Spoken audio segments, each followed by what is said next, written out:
tutuusin, ang hamon, pagkaing banyaga na pampasko na ginawa na rin nating Pinoy na Pinoy. Lalo pat ang iba't ibang mga probinsya, may kanya-kanyang bersyon nito. Ang usok dito sa Sagada sa Mountain Province, nangangamoy Pasko na. Niluluto na kasi ang star ng Noche Buena ng pamilya ni Eliza, ang Sagada Forest Ham.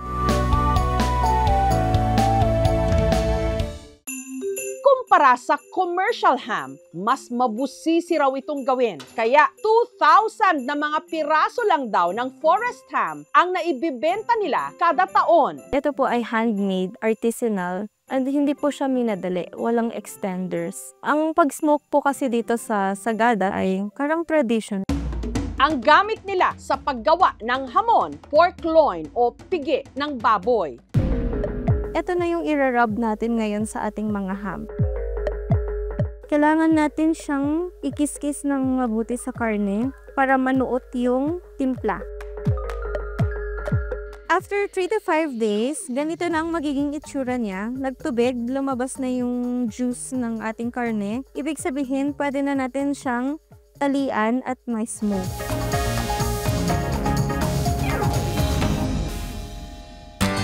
Pero ang nagbibigay raw talaga ng kakaibang lasa sa Sagada Forest Ham, ang ginagamit nilang kahoy sa pagpapausok, ang alderwood o alnus. Kung mapapansin niyo po, white pa siya ngayon. Pero pag na-season na to, na-dry na, mag-orange yung kulay ng kahoy natin. Ibig sabihin, doon na siya pwedeng gamitin para pang smoke.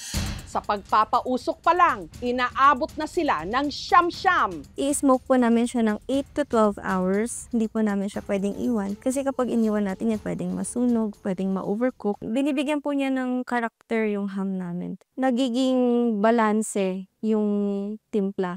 Kada kilo ng Sagada Forest Ham, 1,100 pesos. Hindi siya matamis, flavorful siya. Ang kagandahan po ng ham natin, umaabot po siya ng taon. Ang Sagada Forest Ham recipe, pamana kay Eliza ng kanyang biyanan. Turo lang din daw ito sa kanyang tatay Dave at nanay Janice ng dati nilang customer. Nagkaroon kami ng traveler dito na French chef. Tinuruan po sila kung paano gumawa ng ganitong ham. Para sa amin po, ito ay tradition, gratitude, at ito po ay celebration ng isang buong taon na lumipas. Ang pambato namang hamon ng ating mga bay sa Cebu, matitikman sa kainang ito. Hindi lang daw ito matamis, nag-aagaw rin ang alat at linamnam. 3 henerasyon na itong pinagpapasapasahan ng pamilya ni Cecil, na pamana pa raw sa kanila ng kanyang nanay Benita. Kaya sa kanya rin nila isinunod ang pangalan ng hamon, ang Lola Benita's Traditional Chinese Ham. Ang aking lola, siya ang unang-unang gumagawa ng hamon. She is a Chinese and my mama is already a half Chinese. Ang proseso is yung Chinese na tradisyon ng pagpe-prepare. Ito ay ipinasa niya sa mama. Si mama na ang nagturo sa akin nitong recipe na ito. Ang hinugasang pigi ng baboy, tinurukan ng sikretong pampalasa. Meron tayong pattern na sinusunod. Hindi ko muna tinutusok ang taba kasi mostly doon nagbabara. Most probably mga an inch. Ito ang proseso ng soft na massage. Bakit? Para mag-circulate yung ating pinasok na solution sa kanya. Ilalagay na natin sa chiller. Ipapreserve natin siya for 30 days. Makalipas ang 30 araw, inihulman ng pabilog gamit ang isang net bag. Sa isang talyasi, inihanda ang cooking mixture. Cinnamon sticks, lagyan din natin ng star anise. Kailangan natin ng low fire, slow cooking, para hindi magkalasog-lasog ang ating karne. Makalipas ang 2 oras, tinanggal sa net bag, pinatuyo, binudbura ng asukal, at glinaze gamit ang torch, na ibibenta nila 1,850 pesos kada kilo. tender yung meat niya at saka nagko-complement yung sweetness ng sauce sa saltiness ng ham niya. Mahigit 4 na dekada na raw ang tanda ng reseping ito. Pero ang pagmamahal ni Lola Benita sa kanyang mga anak at apo, lasap pa rin ng mag-anak hanggang ngayon dahil sa pamanang hamon. Hindi ko kayang basta lang isang tabi yung ipinamana niya. Kaya nga, yun ang bilin ko sa anak ko, na pag-ingatan mo din kasi ito ay legasya ng iyong lola. Para naman ipagdiwang ang kalayaan ng Bulacan sa kamay ng mga Kastila taong 1898, nagkaroon ng isang piging. At kabilang daw sa pinagsaluhan ng mga bisita, isang klase ng hamon na madalas nung ihanda ng mga mayayamang pamilya tuwing may espesyal na okasyon. Pero bilang simbolo ng pag-aklas nila sa mga mananakop, ang ilan sa mga sangkap sa paggawa nito na galing ng Espanya, pinalitan. Ang tawag sa hamong ito, hamon Bulaqueña. Masasabi natin ang hamong Bulaqueña ay sumasagisag at laging magpapaalala ng kasaysayan ng liberasyon ng Bulacan. Pero hamon na raw ngayon na matikman ang hamong ito. Iilan na lang kasi ang gumagawa nito sa Bulacan. Kaya nung nagtayo si Ferdy ng restaurant taong 2013, isinama niya sa menu ang hamon Bulaqueña. Ang gamit daw sa paggawa ng hamong Bulaqueña, liempo. Tatanggalin natin yung pinakabalat ng liempo. Masyado siyang makunat para isama natin doon sa ating hamon. Binudburan ng curing salt, sunod na i-marinate sa pineapple juice at beer o serbesa. Nakakapagdagdag to ng kakaibang lasa at sarap doon sa ilang lumang kaluto. I-cure natin siya for 3 days. Ang karne, pinakuluan sa mixture sa loob ng 15 minuto. Kapag kumukulo na, pwede na natin lagay yung ating star anise.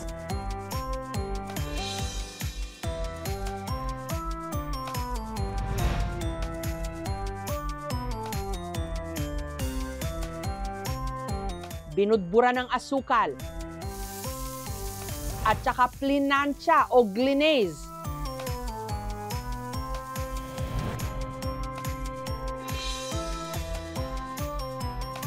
Na ibibenta ni Ferdy mula 558 to 1,600 pesos depende sa laki o timbang.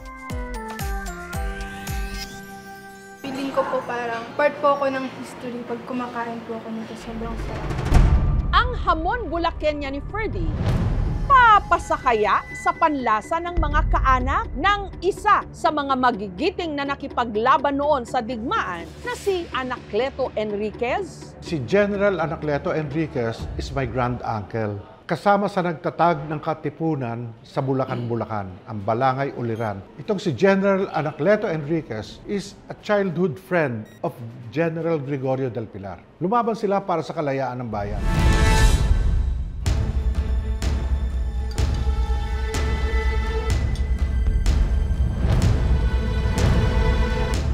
Salamat sir po ang lasa. Ayos. Approve. Mas masarap ang pagkain pag alam mo yung kwento behind it. Na-appreciate mo tuloy. Masarap. Pasyong Pasko.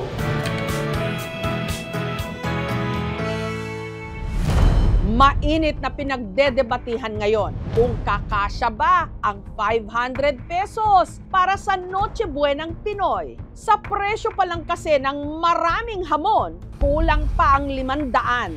Sa halip na hamunin tayo na pagkasyahin ang kakarampot na budget para sa Noche Buena, baka pwedeng ang gobyerno ang ating hamunin. Ibaba ang presyo ng mga bilihin. Paaginaldo sa ating lahat para ang Pasko truly merry!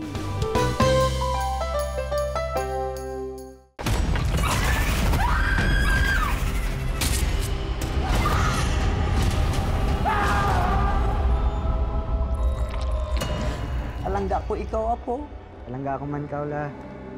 Ba't ka nagsiman? Maharap ko to eh. Para kay Lola din. Hindi ko na ho alam, hindi ko naiintindihan kung anong nangyari sa kanya. Makakasiguro kayong gagawin namin ng lahat para sa kanya.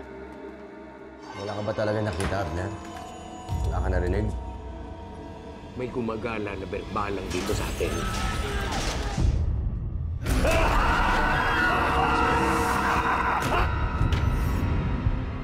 Ang mga nangangambang puso't isip, ginagamit yan ng demonyo para kumapit sa kaluluwa ng tao. Alam mo kung sino yung dapat mong ipagdasal na hindi mo makita? Si Pochong. Kumakain ng patay, may mata ng pusa, may pakpak ng panuke, lumalakas kapag kabilugan ng buwan. Mag-iingat ka sa mga susunod mo sasabihin. You know about the Pochong? Please refrain from talking about Pochong. Do not attract its attention. Father Rex, yan po bang pinakamatinding sanib na naharap ninyo? Hindi ako titigil hanggang hindi ako nakapaningin. Hindi tayo papatay. Kakampi natin ng Diyos. Huwag sumamangita sa akin! Ha? Masusunod ang kaluluwa mo sa impyerno! Mapatawad ang Diyos sa lahat ng lumalapit sa Kanya!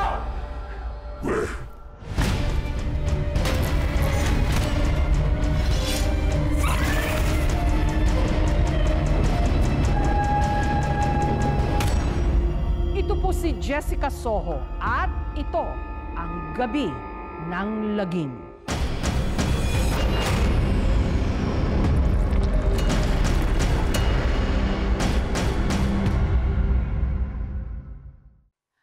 Thank you for watching, mga kapuso. Kung nagustuhan niyo po ang videong ito, subscribe na sa GMA Public Affairs YouTube channel.